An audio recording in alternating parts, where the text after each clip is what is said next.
In the Naked Gun, Lieutenant Frank Drebin Jr. is going about to save the people from this world-changing threat and must find love along the way.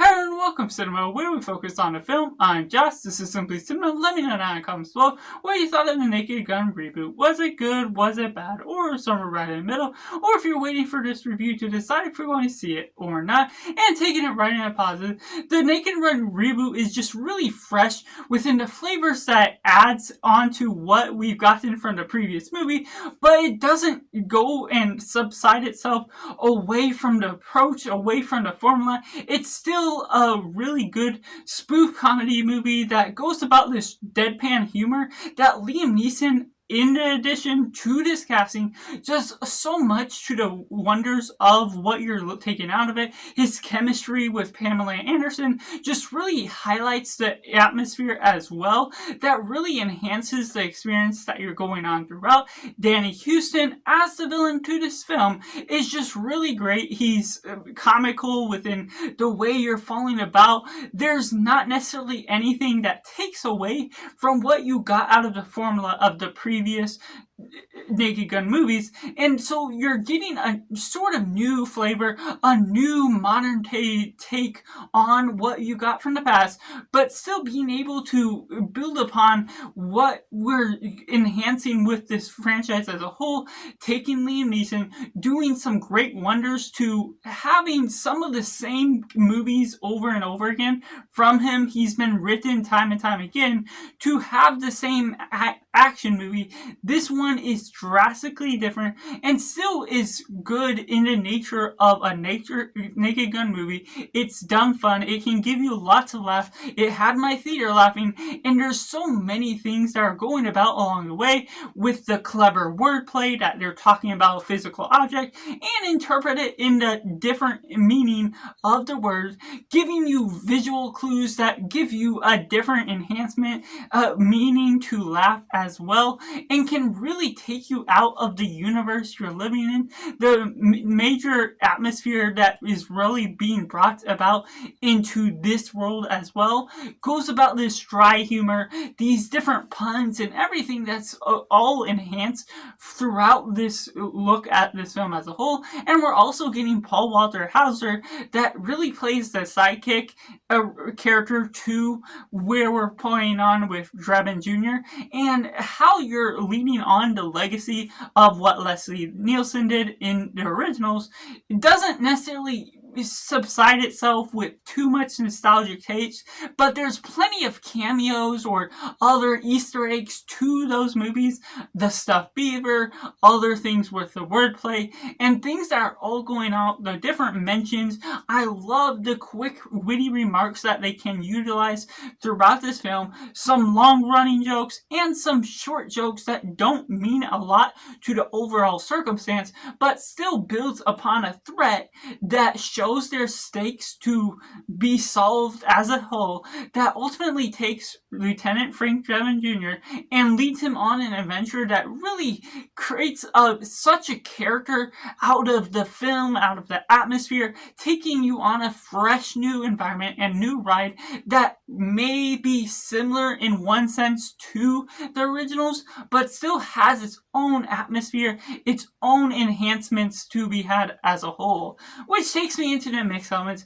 Of course, those that aren't a fan of the originals, maybe it doesn't have to be said, but you may not necessarily like this one. It's still a spoof comedy, and those that do like the originals may be slightly turned off. There is that little change to what you're doing, the pacing to how frequently you're getting the deadpan humor can be a little bit lessened than what we've gotten out of the originals, but there's also something about the stakes that I might have asked for a little bit more out of the distribution of the characters. Of course, we're getting Liam Neeson as Frank Drebin Jr. all the way through, but those that he is on screen together with, whether it's the villain, whether it's the love interest, there's some parts of the film where the love interest may be here for a certain amount of time, then it's over here for an extended amount of time, and it's drawn out in different pacings that feels like it could be better organized. It's not a make or break for whether you enjoy the film as a whole, but it is oddly distributed, whether we're tracking the villain, finding out small details that could be a lot more toward the film itself, that could fill in some gaps to information we might want to enhance the story narrative as a whole. Of course, it's always about the comedy more so than the story itself, but because of that, there becomes these little problems about some of the pacing along the way. While it doesn't feel too long, it's about the same duration as the previous movies, it still has an amount of circumstance where you may not be always on board to every bit of comedy. And for me personally, I'm particular with my comedies, the taste and what we've gotten, and I am a fan of the general consensus of the original trilogy that we gotten out of this, even though I just recently watched them for the first time, and this one still has that relatively same enhancement, that same form of comedy, but there are some tidbits here and there that didn't necessarily fully captivate my attention through and through. And taking it into the negatives, to which I have to say, I feel like there's missed opportunities, there's things that could have been a lot more humor to spread throughout the film as a whole, in the way to which I'm saying the missed opportunities with the jokes involved. There's things here and there where I heard some wordplay that I thought they were leading up to a pun or a joke. The way that they put Frank Drebin on ice at some time, they put that into dialogue and didn't use that opportunity to show him being put on ice or his apartment is completely covered with ice. Something along that lines, and other jokes here and there, some uses of that I'm like, okay, that should lead up to that joke, and it didn't.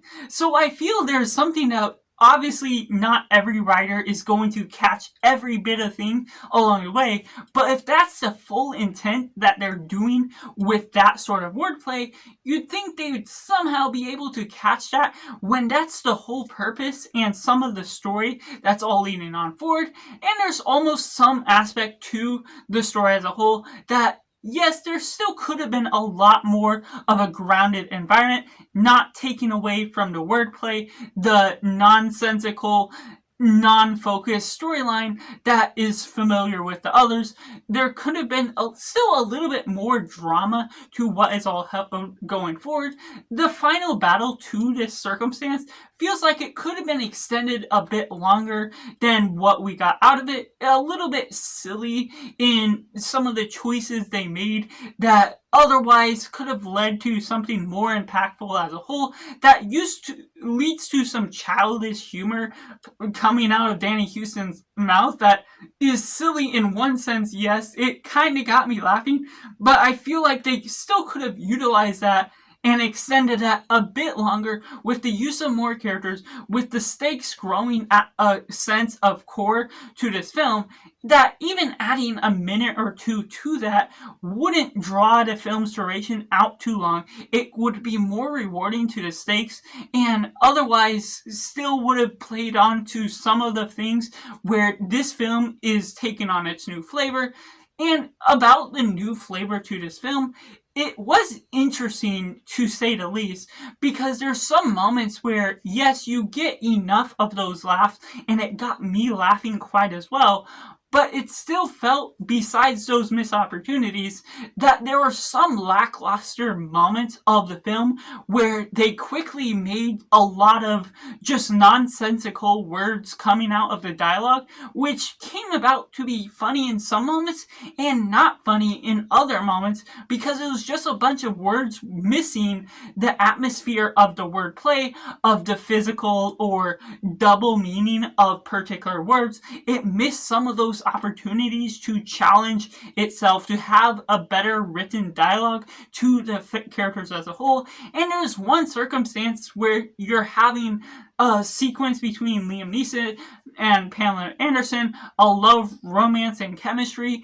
where there's even this snowman scene that isn't a dream, but it feels completely out of left field, which in some point, it's kind of the point of what this film is kind of going for what spoof comedies are known for. but not so far out of left field that it doesn't ground itself well enough that would typically be a dream within the other films we got in. And so while there is a fresh new take on some things, there's a reinterpretation that I think still could have been more grounded, more understanding of the style of comedy it's going for, that even if those films and those scenes are funny on their own, they aren't particularly the style that is well equipped to feel so drastically different than what the rest of the film is asking for as a whole. So that's just my personal thoughts on the Naked Gun reboot, which I have to rate a simply 6.5 out of 10. Let me know down in the comments below what you thought of the Naked Gun reboot. Was it good? Was it bad? Or somewhere right in the middle? How does it compare to the rest of the Naked Gun movies, which I'll be having a ranking on my channel here soon. And make sure to like this video if you enjoy it. Subscribe if you haven't already to join in film culture community where we talk about the love of cinema as a whole. So that's just all, and make sure to do yourself a favor and go watch a movie.